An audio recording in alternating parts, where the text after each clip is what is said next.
ቅዳሜ ቅዱሳት አንስት ይባላል። የክርስቶስን ትንሣኤ ያዩ ሴቶች ሁሉ መታሰቢያ ነው የምትመጣው ቅዳሜ እና ያችን ሁሉ አደረገ። ለምንድነው? በደል ሲመጣ የመጣው በሴት በኩል ነው፣ ሔዋን ናት። እና ጌታችን መድኃኒታችን ኢየሱስ ክርስቶስ በሴት የመጣውን ዕዳ በሴት ነው ያስወገደው። ያችም ድንግል ማርያም ናት። ትንሣኤውን መጀመሪያ ለሴቶች የገለጠበት ምክንያት ያ ነበር። ዲያብሎስ ሴትን ንቆ ነበር የሚኖረው። መጀመሪያ ያሸነፋት እሷ ስለነበረች፣ ስለዚህ ከሴት ምንም ነገር አይመጣም ብሎ ጠብቆ ነበረ። እግዚአብሔር ደግሞ ባልጠበቃት በናቃት ሴት በኩል ትንሣኤ ከእሷ እንዲወለድ አደረገ፣ ከቅድስት ድንግል ማርያም። ስለዚህ ቅድም በጆሮአችን ዕዳ ገብቶ ነበር እንዳልኩሽ፣ በጆሮአችን በሔዋን ጆሮ ማለት ነው የመጣውን እርግማን አሁን በሴቶች በእናታችን በድንግል ማርያም ደስ ይበልሽ ተብሎ ተጀመረ እና አሁንም የትንሣኤውንም ደስታ በሴቶቹ ጆሮ በኩል ለሐዋርያት ላከ ማለት ነው።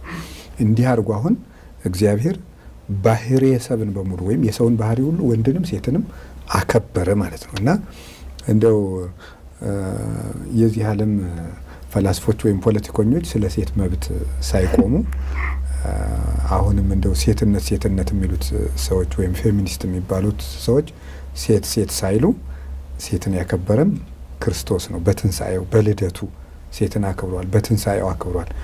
ቅድስት ቤተ ክርስቲያናችን ያለ ጾታ መለየት ያለ ምንም ለሁሉም ክብር የሰጠች ናት። ያን ያገኘችው የሕይወቱ ራስ ከሚሆነው ከክርስቶስ ነው እና በዚህ ቀን የሰው ልጅ ባህሪ ነው የከበረ፣ ወንድም ሴትም እኩል ሰው የሆነ ሁሉ የከበረበት ቀን ነው ማለት ነው እና ክብር የሚጀምረው እዚያ ነው። እግዚአብሔር እንደው ሴትን ቢንቅ ኑሮ ዛሬ ትንሣኤውን መጀመሪያ እንደው ለሌሎቹ በገለጠ ነበር። ምናልባት መጀመሪያ ስላገኛቸው ነው ከትንሣኤው ሊባል ይችላል።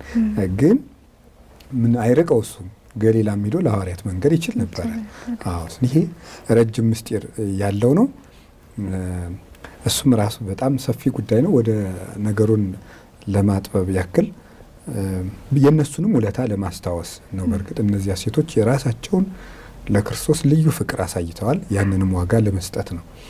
እንግዲህ እነዚህን ነገሮች እናደርግና ዳግም ትንሣኤ የተባለበት ምክንያት ትንሣኤውን ሁለተኛ ተገልጦ እርግጥ ያደረገበት ስለሆነ ነው። እርግጥ አደረገና ሁለተኛ ተነስቶ ሳይሆን እርግጥ በሐዋርያት ልቡና በቃ የትንሣኤው ነገር ተጽፎ አለቀ፣ በሰሌዳቸው ተቀረጸ፣ በትንሣኤው መሰረት ላይ አቆማቸው ማለት ነው።